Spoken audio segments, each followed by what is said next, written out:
Welcome to another edition of Telegraph Herald More Than the Score. I'm sports editor Jim Leitner, filling in for Steve Ortman. This is my sports reporter, Tim O'Neill. Steve Ortman is actually, he had such a great time kicking field goals last week out at Beckman. Kind of got to his head. I think he's going to try out to play quarterback for the Patriots this week, so we won't see him for a little while.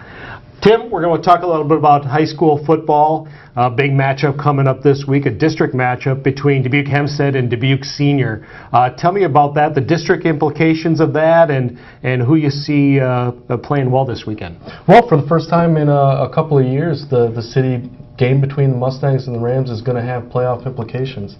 The last couple of years it was a non-district game, and now this year that game could go a long way in determining who makes the playoffs. Both teams are 1-0 in the district after last week, so just another chance to get a leg up in the early race. And boy, it's just the classic cliche. Anytime city teams play, you throw out the records, throw out the stats, and you got to believe it's going to be a heck of a game on Friday night. Since we've made that switch to district football a couple of years ago, it seems like almost the entire month of September doesn't even matter. You play 3 non-district games before you even get into district play. How does that kind of change the way, a coaching staff approaches the season? Is it do they try to mix and match things those first couple of weeks, or what's the mindset of coaches, going into district play with those games that really don't count towards the standings? I've asked a bunch of coaches that as the seasons have gone on, and it's kind of like a preseason. Coaches aren't going to say that those games don't count. They still want their kids to, try and go 9-0 if they can. And but the reality is that for 4A teams, those first 4 games, you could go 0-4 and it won't affect your chance to make the playoffs. So it's a chance for teams to do things they wouldn't do maybe when the season's on the line. There's a chance to get other players in the game, some of those reserves in the game who wouldn't necessarily play when games on the line, and get some of that varsity experience early in the season so that they're battle tested, so to speak, when those late season games come up. A good example of that is early in the season, Hempstead was playing at Waterloo West. They had a chance to tie the game, but they went for 2 in the last second. Did you talk to Coach Hoskins, and what did he say about going for 2 there? And was that one of those deals where it was just a non-district game that it didn't matter? And would that have changed the way he would approach it if it was a district game? I don't remember asking him specifically about that, but I got to imagine that really goes into it. A lot of times the coach will ask the players what they want to do. Sometimes it's just the coach's decision. But in a district game, a lot of times you're going to kick that extra point. You're going to play to go to overtime and give yourself a better chance to win, because a 2-point conversion at any level isn't a guarantee. So it gives you a chance to experiment and run those plays in game action. You can practice them all you want, but it doesn't mean anything until you run it in a game situation. You have to imagine that one of the biggest stories in Class 4A this season is the Western Dubuque Bobcats. They've defeated Cedar Falls and they've defeated Pleasant Valley in back-to-back weeks. Those are 2 programs that are state powers and have been state powers for several years.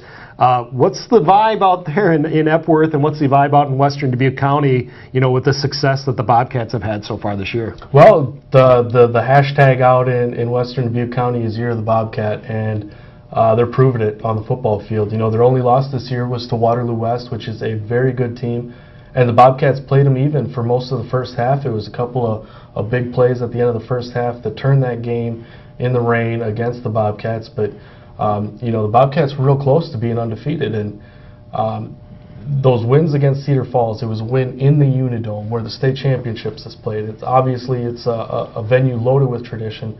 Cedar Falls has a lot of tradition itself, and Pleasant Valley then came to Epworth last week, and the Spartans were the district favorite going in. Most of the coaches in the district thought PV was the team to beat, and lo and behold, the Bobcats knocked them off, and it was just a fantastic come-from-behind victory. They got a fumble in the final 2 minutes and scored a touchdown. And, it's just resilience. The Bobcats have found a way to win games, and we'll see what they could do this week at North Scott. North Scott's a good team. They're going to be salty coming off a loss to Hempstead. So WD, this is really I believe their last trip outside of Dubuque County for the season. They got Davenport West Senior and Hempstead yet to play. So, Western Dubuque can really solidify its playoff positioning, with another win this week. Now, be honest, Tim. Did you see this coming from Western Dubuque at all? I know stepping up from 3A to 4A, a lot of people expected them to take their lumps, and a lot of schools, when they do that, they do take their lumps. But did you see this coming at all, or was there any warning signs or any shots out there that this was even possible? I didn't necessarily. If you had asked me before the season if Western Dubuque was going to be 4-1 after 5 weeks, I would have said probably not. Mm-hmm. You never really know how a team's going to fare making that jump up in competition from 3A to 4A. There are a lot of really good teams in 3A. We've talked about this before. In 4A, it's just a lot of depth.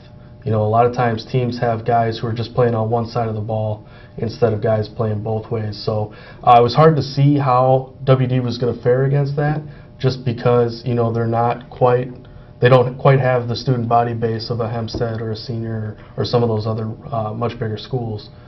But like this past week, the Cedar Falls win opened my eyes to just how good Western Dubuque can be. And I nearly picked them to beat Pleasant Valley last week. I had the score in there. I changed it at the last second. That's what he says. That's what I said. I said it before kickoff, so that counts. But, I think I'm going to pick against them this week, too, just to, solidify it. But, they're just playing really good football, and who knows now at this point. They believe, they're confident, they've got that resiliency, and at this point, after knocking off PV, they're going to be the favorite to win the district. Switching from Class 4A to Class 3A, Dubuque Wahlert, what kind of season have they been having, and I guess what are their prospects looking forward in terms of hopefully getting a playoff spot? They're not out of it. They've had a couple of tough games. They've had some nice games, but they're still in the hunt. They're going to have to pull off a big upset. They're going to probably have to beat West Delaware, which is a very good team, to make the playoffs.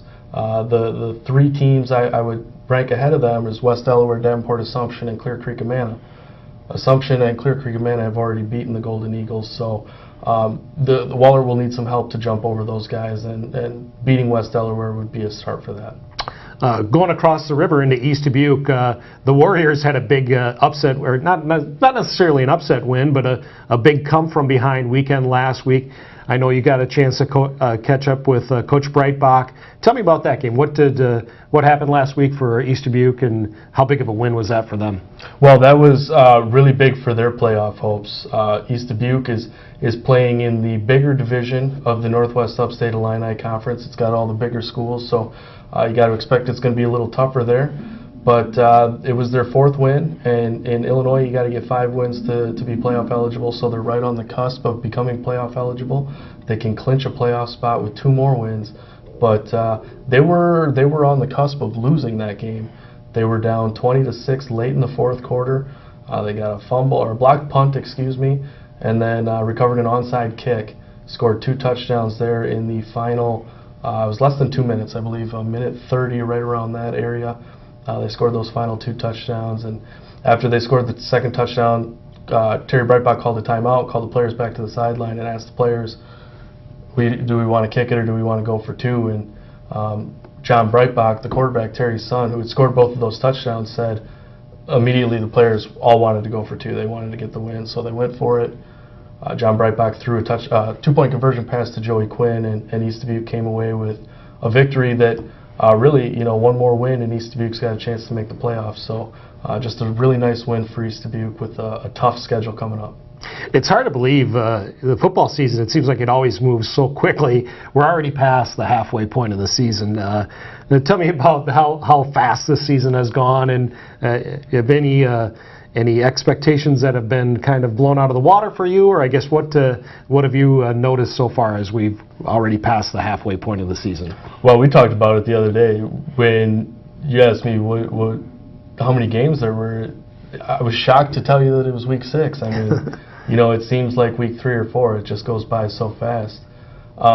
Western Dubuque really has blown all the expectations out of the water for me. That was the team that I didn't know where to put them. Just being cautious, I put them middle of the pack in that district, and they've exceeded that. Hempstead and Senior, they got some work to do to move up. Hempstead did that with the win over North Scott, but they still got to beat Senior and Western Dubuque and Pleasant Valley, which is going to be a tough team to beat now with that district loss coming up. So for Hempstead and Senior, they got a lot of work to do. Okay. That should wrap it up for this edition of Telegraph Herald More Than the Score, presented by Dubuque Bank and Trust and Dubuque Auto Plaza. Be sure to catch out our live stream on Friday night. We will be covering the Hempstead versus Senior football game. It should kick off sometime around 7:15, so tune into that. It's free, and it's online, and it's live. And also check out our Facebook page and our Twitter account. For Jim Leitner, I'm Jim Leitner, the Telegraph Herald Sports Editor. This is Tim O'Neill, and we'll see you next time.